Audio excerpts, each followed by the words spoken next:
Quero testemunhar hoje, para a glória do Senhor, a minha cura da ansiedade. Desde sempre, né? Eu tinha ansiedade. E assim, não era uma ansiedade de... eu fiquei ansioso para ir fazer uma prova. Eu fiquei ansioso no meu primeiro dia de aula. Não era uma ansiedade assim. Era uma ansiedade contínua. Todos os dias, para qualquer coisa, em qualquer momento. Para uma coisa mínima que fosse, eu tinha ansiedade. E assim como eu estou falando, era uma ansiedade grave. Não era uma coisa superficial, momentânea. O meu diagnóstico foi transtorno de ansiedade generalizada, que quer dizer que é uma ansiedade que é permanente, né? Ela vai se estender por um período longo. É uma ansiedade, assim, basicamente a pessoa que tem transtorno de ansiedade generalizado, ela vai ficar mais dias ansioso do que dias sem ansiedade. É mais normal, por exemplo, ela ficar 6 dias da semana com ansiedade do que ficar 6 dias sem e um dia com ansiedade. A maior parte do tempo de uma pessoa com transtorno de ansiedade generalizado é convivendo com ansiedade no dia a dia, em todo o tempo. E assim eu vivi, praticamente a minha vida toda antes de conhecer Jesus. E assim, só para entender, irmãos, não entender o que eu passei, mas entender até onde o Senhor vai para resgatar um filho, para resgatar uma alma. A minha ansiedade, ela me atrapalhava em absolutamente tudo. As idas que eu ia em Caraí, como eu falei, sábado passado, para tratar minha febre reumática, basicamente 80% das minhas idas a Caraí foi acompanhado. E a maior parte do tempo foi com minha irmã, me levando, me acompanhando. Porque, claro, eles olhavam para mim e pensavam, ela não tem condição de ir só. Uma pessoa que tem certos pensamentos, como que ela vai sair sozinha para resolver as coisas dela? Ela não tem condição. O que pode acontecer com ela lá, E aí, minha irmã me acompanhava na maior parte do tempo. Quando eu comecei a ter as minhas primeiras crises, assim, de ansiedade mesmo, eu acredito que ninguém lá em casa percebia. Quando eles começaram a realmente olhar e falar, tá com alguma coisa, tá com ansiedade, Eu tinha aquele problema de estresse, aquele nervosismo, que eu ainda vou falar. Mas, assim, as crises de ansiedade começou a ser visíveis, assim, anos depois que eu já tinha as crises sozinha no meu quarto. Para vocês terem ideia, Assim, da dimensão do que eu vivi. Quando a minha família começou a ver eu ali chorando, a respiração ruim, o fôlego ruim, aquele, ataque cardíaco, todas essas coisas, eu já vivi aquilo há muito tempo no quarto de madrugada. Eu já passava por aqui, só que ninguém via, ninguém entre aspas, O Senhor estava comigo e Ele via. E assim, como eu falei, eu tinha um excesso de irritabilidade muito grande, muito grande. Como o Silmar falou uma vez a gente conversando, assim, as pessoas lá em casa, para me dar bom dia, eles tinham que saber como é que eu estava. Dependendo de como eu acordava, eles já sabiam que não podia nem me dar bom dia. E eu estou falando assim, abertamente, irmãos, abertamente. Eu não estou falando como uma forma de expressar. Eu estou falando literalmente como era. Eles não podiam me dar bom dia, dependendo da maneira como eles me viam acordar. Eles não podiam falar bom dia, Cris. Eu já respondia mal, já tinha uma má resposta. Eu já tinha algo ali ruim para estar falando. Não tinha paciência nenhuma com criança. Não tinha paciência nenhuma com os meus pais. Não tinha paciência nem comigo mesmo, com ninguém. E assim eu vivi muitos anos recorrendo a psicólogos. Eu acredito que a minha primeira consulta com psicólogo foi aos 13 anos de idade. Minha primeira consulta. Eu já tomava remédios antidepressivos, Fazia acompanhamento psicológico fazia um pouco, saía, parava de tomar remédios por conta própria. E assim eu fui levando. As minhas crises de ansiedade geralmente ocorriam à noite, quando eu já estava no meu quarto, quando ninguém já estava vendo.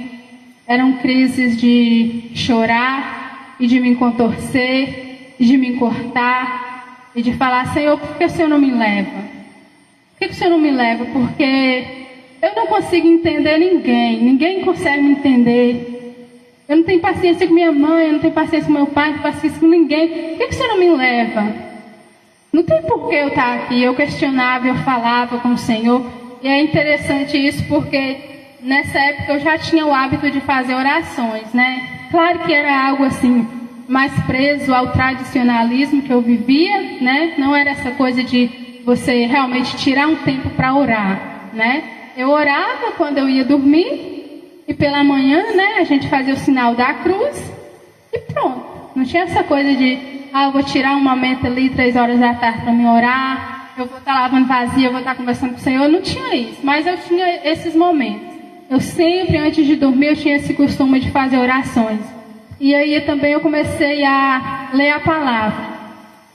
E eu sei que eu lia muito sobre a tempestade acalmada, né? O título da Bíblia que eu usava na casa de mãe era esse: A Tempestade Acalmada. E no finalzinho dela, a palavra fala que Jesus repreendeu o vento e disse ao mar: silêncio, cala-te. E eu li essa palavra no meu quarto, chorando, sentada e conversando com o Senhor. Eu falava: Pai, se o Senhor acalmou um mar que ao meu ver é irracional, com 2 palavras, por que o Senhor não pode transformar minha vida em 2 palavras ou em uma? Ou só de olhar para mim, por que o Senhor não pode transformar a minha vida? Eu falava desse jeito com o Senhor muitas e muitas vezes. E as minhas lágrimas molhavam a Bíblia. E eu ficava ali. Muitas das vezes eu deitava em cima da Bíblia, colocava ela do meu lado. E eu deitava com o rosto em cima dela. E eu chorava e falava: por que o Senhor não me tira dessa situação? O Senhor acalmou o mar com 2 palavras. Transforma a minha vida com 2 palavras também. Ou só olha para mim aqui. Eu falava: eu sei que diante desse universo que é gigante, eu não sou nada. Sou menos do que um grão de areia. Mas se eu estou aqui, por que o Senhor não olha para mim? E eu questionava, irmãos. Eu questionava muito o Senhor. E eu conversava com Ele, lendo a palavra, e chorando e molhando a Bíblia. E eu pedi ao Senhor. Irmãos, nessa época eu tinha muita insônia. E é interessante que eu tomava o remédio para ansiedade, a ansiedade não saía e eu ainda tinha insônia, que é algo engraçado, né? Porque você está tomando um remédio para ansiedade, no mínimo você tem que ficar menos ansioso, no mínimo você tem que dormir. Mas não. Tinha sim, no início do meu tratamento, eu até encontrei alguns remédios que amenizavam bastante a insônia, essa questão, eu conseguia dormir. Mas depois não. Depois eu acho que eu tomava mais pelo costume, né? Tipo assim, eu tenho esse remédio que me ajuda, né? Eu acho que era mais pela crença do que pelo efeito. Porque, né, até então eu já não estava dormindo direito mais.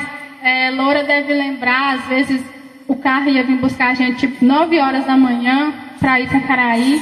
E aí atrasava algumas horas, porque tem outras demandas, outras urgências. Se o carro chegasse, tipo assim, 12:00, ao invés de eu, tudo bem, não veio, eu vou almoçar para mim ir, não, eu não conseguia nem almoçar. Pergunta a Loura quantas vezes eu ia com a barriga totalmente vazia, porque a ansiedade era tanta que eu não conseguia almoçar para ir no hospital tomar a injeção, né? Então, assim, o remédio já não tinha efeito mais de me dar sono, de me dar tranquilidade, né, de tirar aqueles pensamentos obsessivos, não tinha isso mais. E eu tinha muita insônia. Eu lembro de muitas vezes que eu já ia deitar à tarde, eu já me recolhia à tarde, justamente porque eu sabia que se eu fosse deitar 10 horas da noite, 9 horas da noite, eu ia ficar simplesmente rolando na cama. Então eu já ia me deitar à tarde, justamente para deitar e tentar dormir mais rápido, né? E muitas vezes eu via o dia amanhecer sem dormir nada. Quantas vezes dava 5 horas da manhã e eu percebia que o pai já estava levantando para fazer o café e às vezes eu até pensava, eu podia levantar e já ir tomar um café e já ficar por lá mesmo. E às vezes eu conseguia dormir às 6h30 da manhã. E eu acho interessante que eu acordava tarde, e aí algumas pessoas falavam assim, nossa, mas você gosta de dormir, né? Eu falava, eu gosto. Só que tipo assim, a insônia, né, que eu estava vivendo, as crises de ansiedade, os cortes que eu fazia, ninguém estava vendo, né? Ninguém estava vendo. Eu falava, é verdade, eu gosto de dormir. Eu acordava tipo 11h30, meio-dia, 11 horas. 10h30 era cedo para mim, porque eu ia dormir de madrugada, então era o horário que eu acordava. Eu lembro de uma vez que eu tomava um medicamento mais forte, e eu ia dormir de madrugada, porque a hora que eu tomava não fazia efeito, o efeito vinha depois. E aí eu dormia muito. Teve um dia que eu acordei, já era mais ou menos meio-dia. E aí eu sei que nesse dia só estava Lucas, meu irmão, em casa, e meu pai. E eu acordei e falei, nossa, já é meio-dia, tem que fazer almoço, tem que fazer alguma coisa. E assim, o cuidado de Deus com a gente, né? Lucas tinha acordado e tinha feito tudo em casa. Tipo assim, irmãos, é uma coisa pequena, talvez aos olhos de quem não viveu, né? Isso. Mas para mim, assim, foi algo, um cuidado de Deus. Tipo assim, você está tomando seu medicamento, você não está conseguindo fazer nada, eu levantar alguém para fazer por você. E assim também é na nossa caminhada, né? Às vezes a gente não está tão assim apto para uma coisa, tão forte para uma coisa, e o Senhor levanta irmãos para nos ajudar. E assim foi, irmãos. Nesse período de ansiedade, eu também tinha fobia de aranha. É algo assim, eu não sei se Silmar, por exemplo, já presenciou alguma dessas crises. Lucas também já presenciou, ele já me salvou algumas vezes, né, das aranhas. Assim, a fobia de aranha, irmãos, não é um medinho, tipo, tem uma aranha ali. Não. É tipo, eu via a aranha, eu suava, eu tremia, eu chorava, eu faltava desmaiar. Não desmaiava porque Deus me amparava. Eu lembro um dia que eu estava limpando a casa de mãe, aí quando eu fui puxar o fogão para limpar de baixo, tinha uma aranha assim. Nesse dia, Luiz Otávio estava lá em casa, eu não sei se ele lembra. Maria Luísa estava lá em casa também. E aí eu sei que eu só gritei quando eu vi ela. Eu gritei, ai meu Deus, e corri. Só que assim, eu não aguentava nem correr quando eu tinha essas crises por causa da aranha. Não aguentava nem correr. Eu fui pro quarto e ouvi Lucas falar assim, já matei. E aí eu lembro que mãe veio praticamente correndo do terreiro para dentro para ver o que era. E ela chegou, eu estava assim, escorada perto da porta do meu quarto. Eu estava assim, com um pé em cima do outro. Não sei o sentido disso, mas eu estava assim. E de olho fechado, chorando e tremendo. Mãe chegou e pôs a mão assim no meu ombro. Gente, eu dei um grito esse dia. Eu dei um grito. Foi a mesma coisa da aranha pegando em mim. Para vocês terem noção do quanto eu tinha medo de uma aranha. Uma aranha, gente. E aí, assim, eu convivia com isso, né? Engraçado, lá em casa sempre aparecia aranha. Sempre na casa de mãe. Sempre aparecia, sempre. Assim, e eu morria de medo, realmente. Assim, quase que de uma forma literal, eu morria de medo. E assim, essa ansiedade, né, me trouxe, assim, muitos impedimentos, além dessa fobia de aranha, né? Conviver socialmente sempre foi um desafio enorme para mim, enorme. E quando eu falo conviver em sociedade, gente, é ir na casa de um vizinho, é conversar com uma pessoa, é cumprimentar uma pessoa, essas coisas pequenas, né? Isso tudo, a ansiedade roubou de mim, né? Às vezes eu saía, ia, sei lá, numa festa com alguém na época, né, que eu não era convertida. Eu chegava em casa, eu tinha crise de ansiedade antes de dormir. Eu ia, ao invés de eu chegar melhor, porque eu tinha visto pessoas, tinha convivido com pessoas, eu ficava pior, eu tinha crise de ansiedade antes de dormir. Essas festinhas de fim de ano que a gente fazia, né? Às vezes a resenha era no Timané, era na casa de outra pessoa. Basicamente, toda festa que eu fui, 80% delas, eu chegava em casa e eu tinha crise de ansiedade. E crises intensas, irmãos. Como eu falei aqui, crises de eu me cortar, crises de eu desejar a morte, crises de eu pedir literalmente a morte ao Senhor. E muitas vezes eu pedia. Quando a minha família começou a ver, né, essa ansiedade, eu já havia convivido muito tempo com ela. Eu lembro que quando começou a aparentar, a demonstrar, eu realmente ter crises e chorar na frente das pessoas, eu lembro que na escola eu tive uma crise por conta de algumas coisas que havia acontecido. Claro que essas coisas elas desencadeiam, né? Ela é uma brecha ali, mas é porque o problema já está, né? É simplesmente um espinho que vai lá e te fura e que te faz ter a crise, mas o problema já estava. Então, assim, na escola eu já cheguei a ter crise de ansiedade para mim não conseguir entrar na escola, porque alguma coisa ali, eu não vou citar aqui por conta das crianças, mas alguma coisa ali, né, me remetia à dor e ao que eu passava. Eu já cheguei a não entrar na escola por conta de ansiedade, eu ter crise ali na porta da escola. Crise de ansiedade, crise de choro, crise do coração estar acelerado, de você estar suando, de você querer sumir do lugar. Eu tive crises na escola, sim, né? Eu tive crises lá em casa, que minha mãe presenciou, Loura presenciou, Marcos presenciou, Lucas presenciou e outras pessoas de fora que também estavam lá. Então, assim, quando eles começaram a ver, irmãos, no mínimo já tinha uns 2 anos que eu tinha essas crises dentro do meu quarto.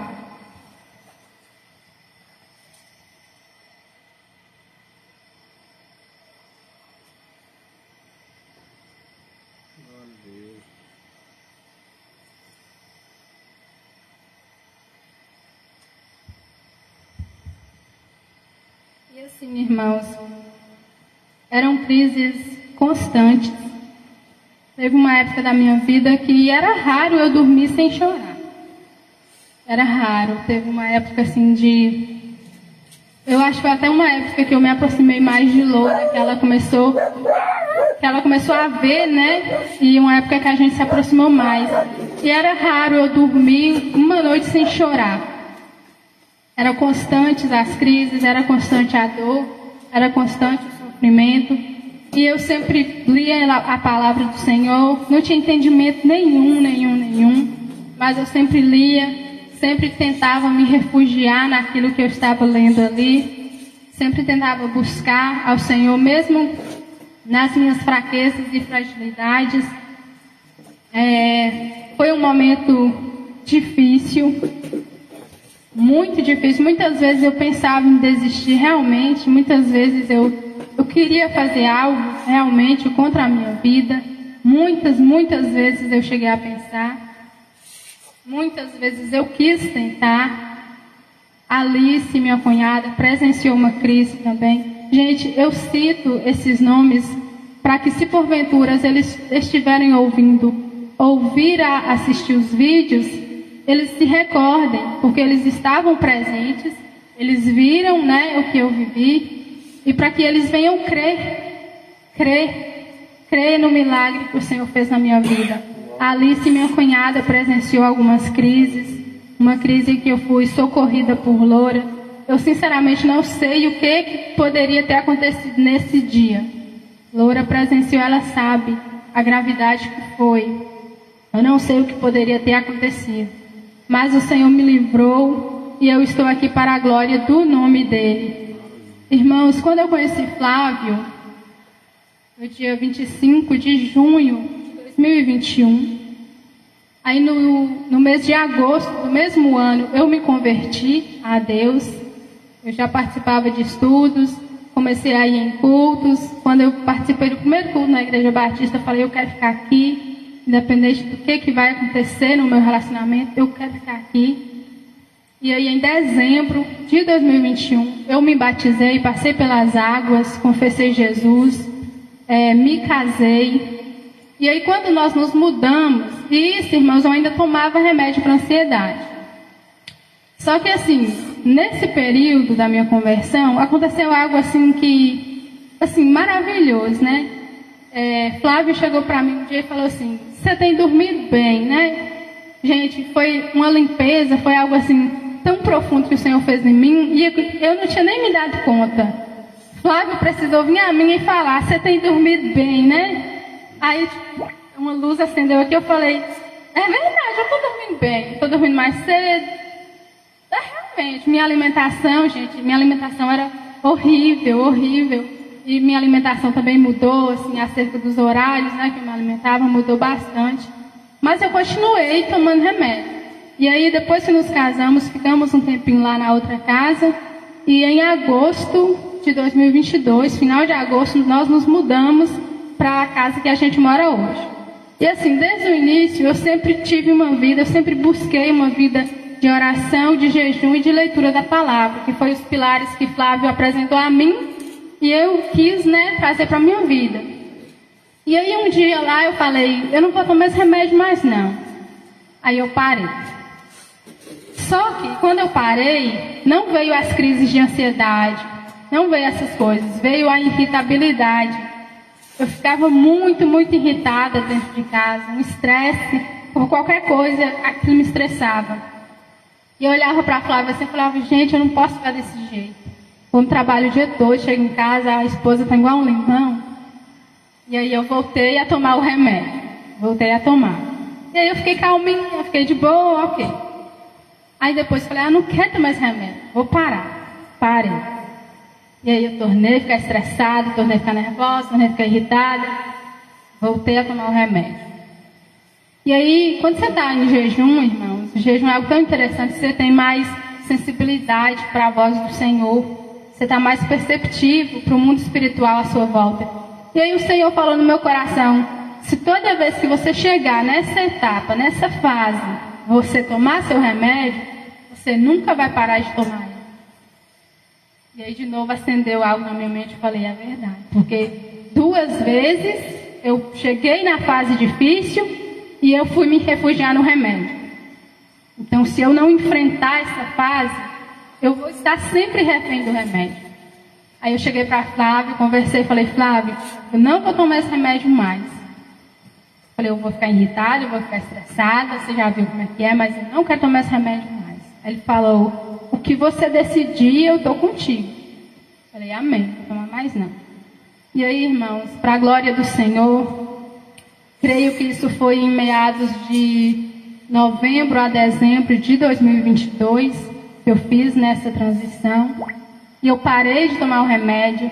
A fase ruim veio, o estresse veio, a irritabilidade veio. Mas o Senhor me sustentou. E para a glória dEle, a ansiedade foi arrancada de mim. O remédio foi arrancado da minha vida. Desde 2022 eu não tomo remédio mais para ansiedade. A ansiedade não me impede de fazer o que eu tenho que fazer. Ela não me impede de estar na igreja. Ela não me impede de estar na faculdade. Ela não me impede de estar aqui. Ela não me impede de estar na escolinha com as crianças. E olha que interessante, para quem não aguentava uma criança, o Senhor me colocou para cuidar delas.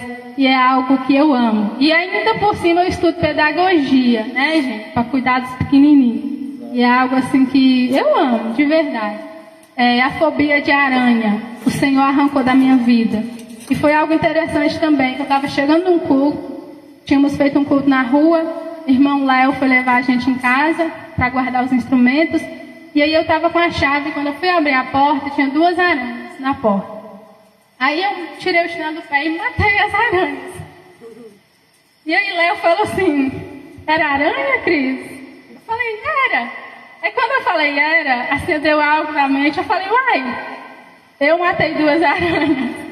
Gente, para vocês que nunca tiveram medo de alguma coisa, nunca tiveram fobia, parece algo bem pequenininho. Mas para alguém que já assim viu a aranha como um monstro, era a mesma coisa de eu ter matado Golias, gente. Foi a mesma coisa. A mesma coisa de eu ter matado Golias, de verdade, gente. Quem já presenciou Tio Jó, né, já viu meu medo, minha família já viu meu medo de aranha, sabe que foi a mesma coisa de eu ter matado Golias. E dali em diante eu percebi, ali eu não fui curada da fobia, ali o Senhor me mostrou que eu estava curada da fobia, eu já estava. Porque é igual a nossa fé, irmãos. A gente só sabe o quanto temos fé quando ela é posta à prova. Se ela nunca for posta à prova, você não vai saber a dimensão da sua fé.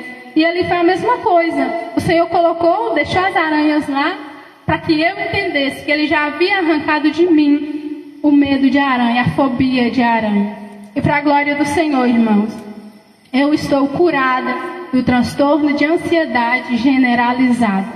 Eu estou curada do medo excessivo de aranha, a fobia de aranha.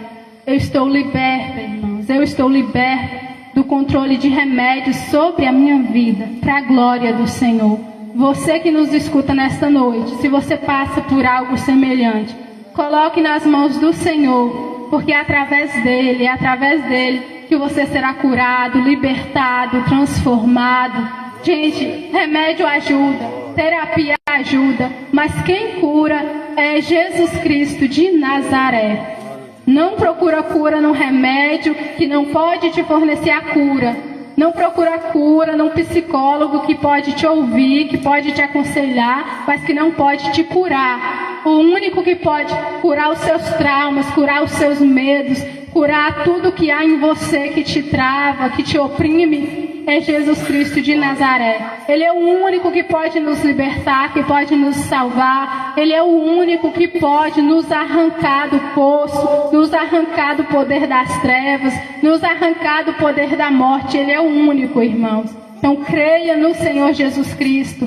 Confesse o Senhor Jesus Cristo. Dê uma oportunidade a Ele, irmãos. Porque quando o Evangelho foi apresentado a mim, se eu tivesse recusado, eu tenho certeza que eu não estaria aqui hoje. Eu já teria descido da sepultura. Eu tenho certeza que quando, através da vida de Flávio, eu conheci quem era Jesus, eu conheci o que era o Evangelho. Quando chegou a mim, se eu tivesse recusado, se eu tivesse priorizado as minhas tradições, se eu tivesse priorizado honrar a minha família, se eu tivesse priorizado honrar a minha religião a qual eu estava, hoje eu estaria sepultada. E eu falo uma coisa para vocês, irmãos, eu não estaria com o Senhor. Eu não estaria com o Senhor.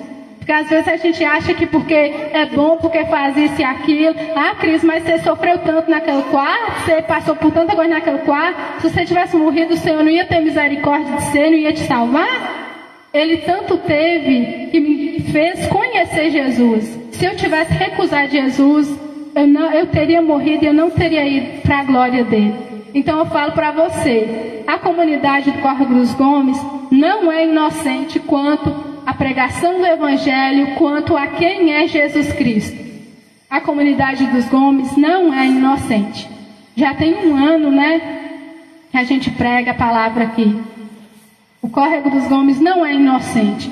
Assim como o Evangelho chegou a mim, e eu conheci de tal forma que eu não poderia mais chegar diante do Senhor e falar, mas ninguém me ensinou, ninguém falou que era assim. Se eu tivesse recusado o Evangelho, eu teria morrido, e eu teria morrido sem o Senhor, porque eu estaria recusando Ele. Então você que nos escuta esta noite, o Senhor tem te chamado, o Senhor quer te transformar, o Senhor quer te libertar destes remédios que você toma, assim como Ele me libertou. O Senhor quer te libertar destes pensamentos de morte, dessas sensações que você sente no interior da sua casa, que você bem sabe como é. O Senhor quer te libertar de tudo isso, e o Senhor está te dando esta oportunidade. Então, lança fora o seu medo, lança fora as suas preocupações acerca da sua religião, acerca das suas crenças. E se apoie em Jesus, que é o único que pode fazer na sua vida o que Ele fez na minha vida. Se alguém desejar, gente, saber de forma mais profunda o que eu vivi, pode me mandar mensagem, você que está na live. Você que é dessa comunidade, pode me procurar, pode procurar a Loura. Loura vai saber detalhar muita coisa do que eu vivi. Aqui não dá para a gente pontuar certas coisas, né? Mas há muitas coisas que aconteceram e de todas o Senhor me livrou. E o que Ele fez comigo, Ele pode fazer com qualquer um de nós, quando o cremos e quando o recebemos. Então, para a glória do Senhor, deixe este testemunho de fé e de amor amor do Senhor Jesus pela minha vida, que me libertou, que me arrancou de prisões, que quebrou cadeados, que foi lá no fundo do poço a qual eu estava e me resgatou para a vida maravilhosa que temos em Cristo Jesus.